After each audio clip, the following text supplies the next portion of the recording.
Course in Miracles, lesson 156. I walk with God in perfect holiness. You can find lesson 156 on page 294 and 295 in your workbook for students. I walk with God in perfect holiness.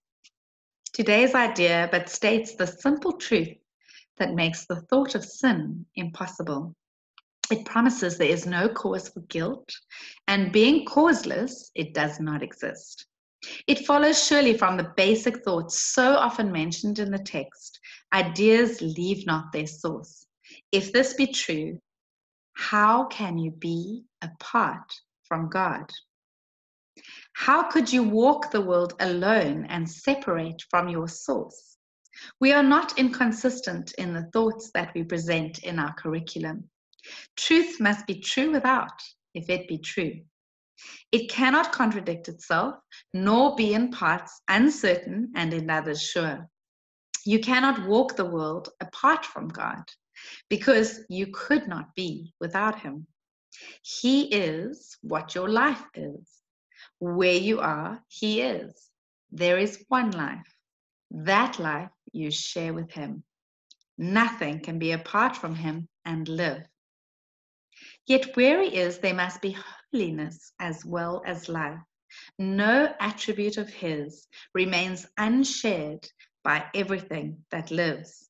What lives is holy as Himself, because what shares His life is part of holiness and could no more be sinful than the sun could choose to be of ice, the sea elect to be apart from water, or the grass to grow with roots suspended in the air. There is a light in you which cannot die, whose presence is so holy that the world is sanctified because of you. All things that live bring gifts to you and offer them in gratitude and gladness at your feet. The scent of flowers is their gift to you. The waves bow down before you, and the trees extend their arms to shield you from the heat and lay their leaves before you on the ground that you may walk in softness while the wind sinks to a whisper around your holy head. The light in you is what the universe longs to behold. All living things are still before you, for they recognize who walks with you.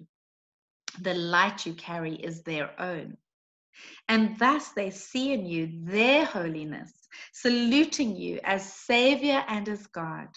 Accept their reverence, for it is due to holiness itself, which walks with you, transforming in its gentle light all things unto its likeness and its purity.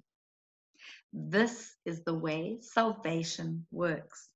As you step back, the light in you steps forward and encompasses the world. It heralds not the end of sin in punishment and death. In lightness and in laughter is sin gone, because its quaint absurdity is seen. It is a foolish thought, a silly dream, not frightening, ridiculous perhaps, but who would waste an instant in approach to God Himself for such a senseless whim? Yet you have wasted many, many years on just this foolish thought. The past is gone with all its fantasies. They keep you bound no longer. The approach to God is near, and in the little interval of doubt that still remains, you may perhaps lose sight of your companion and mistake him for the senseless ancient dream that now is past. Who walks with me? This question should be asked 1,000 times a day till certainty has ended doubting and established peace. Today, let doubting cease. God speaks for you in answering your question with these words. I walk with God in perfect holiness. I light the world. I light my mind and all the minds which God created with me.